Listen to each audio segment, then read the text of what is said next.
السلام علیکم ناظرین۔ پیارے ناظرین، حضرت آدم علیہ السلام کی تخلیق اللہ تبارک و تعالیٰ کی قدرت کا عجیب و غریب کرشمہ ہے۔ اس تخلیق میں تمام نسل انسانی کے راز پوشیدہ ہیں۔ حضرت آدم علیہ السلام کی ہستی وہ ہستی ہے جس کو تخلیق کر کے اللہ تبارک و تعالیٰ نے نسل انسانی کی بنیاد رکھی، اور حضرت آدم علیہ السلام سے تمام انسانی روحوں کو پیدا فرمایا گیا، پھر چاہے وہ مسلمان ہو یا کافر۔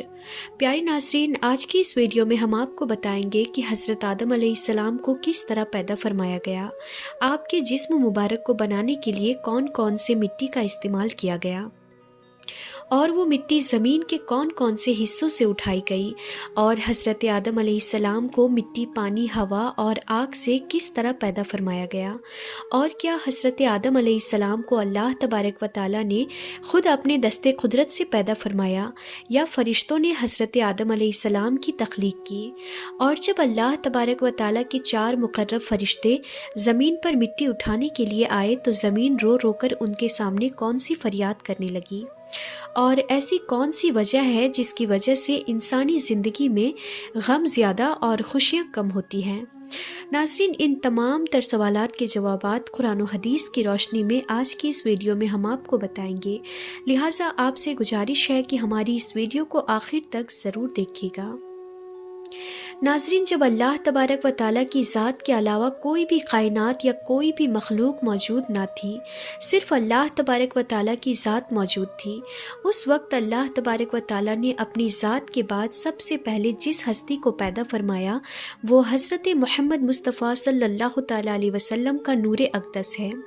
اللہ تبارک و تعالیٰ نے اپنی ذات کے بعد سب سے پہلے اپنے محبوب کے نور کو پیدا فرمایا، اور پھر حضرت محمد مصطفیٰ صلی اللہ تعالیٰ علیہ وسلم کے نور اقدس سے تمام مخلوقات کو پیدا فرمایا۔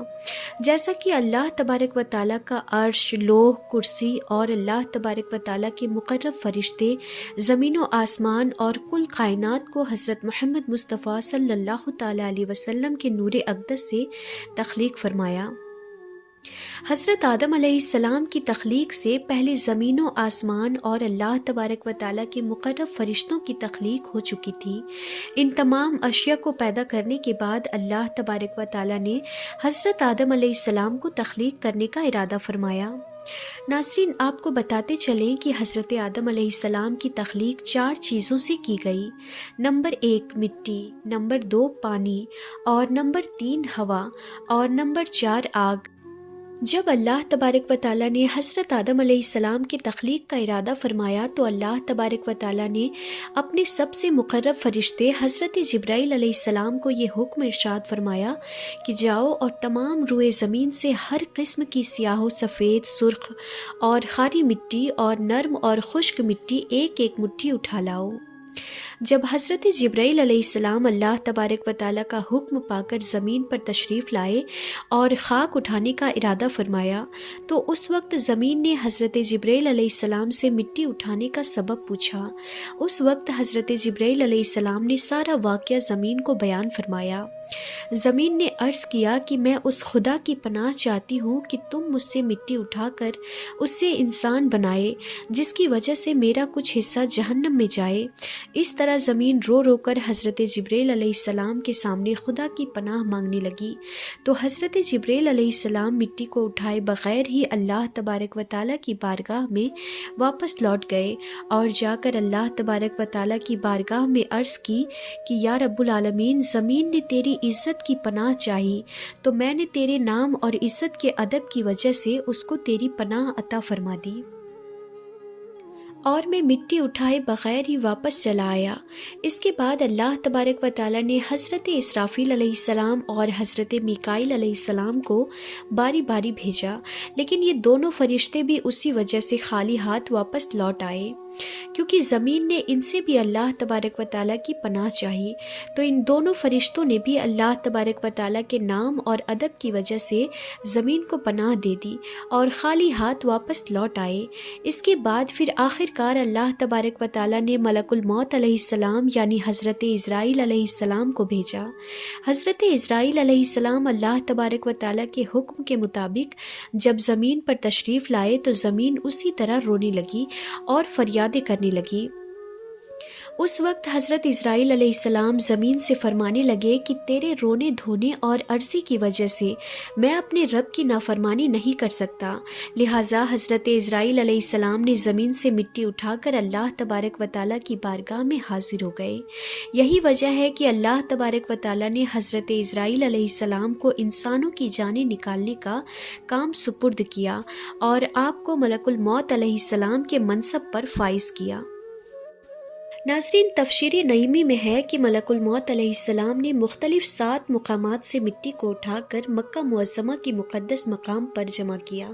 جہاں آج کعبہ شریف ہے۔ وہ 7 مقامات جہاں سے ملک الموت علیہ السلام نے مٹی اٹھائی وہ یہ ہیں: نمبر 1 مکہ مکرمہ، نمبر 2 طائف، اور نمبر 3 بیت المقدس، اور نمبر 4 ہندوستان، اور نمبر 5 ابو قبس،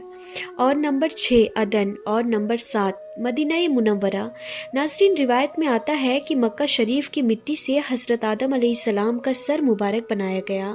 اور بیت المقدس کی مٹی سے حضرت آدم علیہ السلام کی گردن بنائی گئی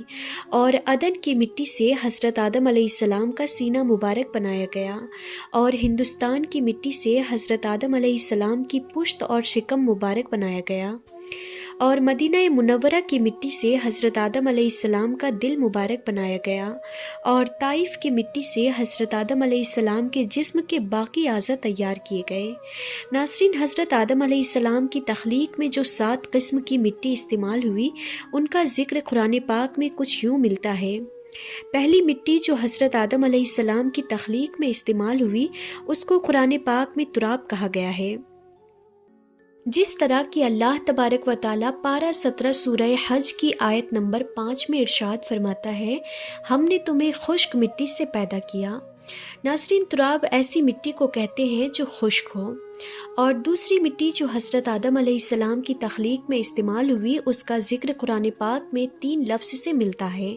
3 اس مٹی کو کہتے ہیں جو بھیگی ہوئی مٹی ہو یا نرم مٹی ہو، جس طرح کہ اللہ تبارک و تعالیٰ پارہ نمبر 23 سورہ سواد کی آیت نمبر 17 میں ارشاد فرماتا ہے،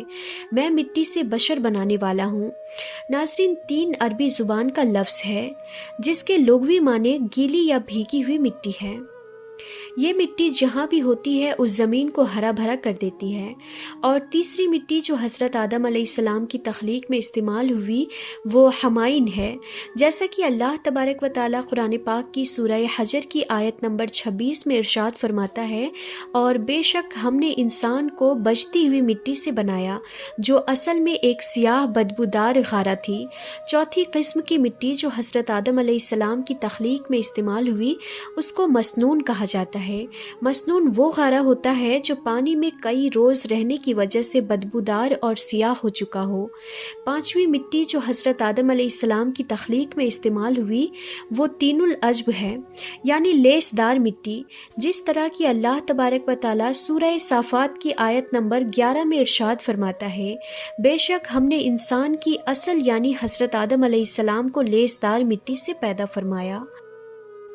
اور نمبر 6 پر جس مٹی کو حضرت آدم علیہ السلام کی تخلیق میں استعمال کیا گیا اس کو قرآن پاک میں سلسال کہا گیا ہے،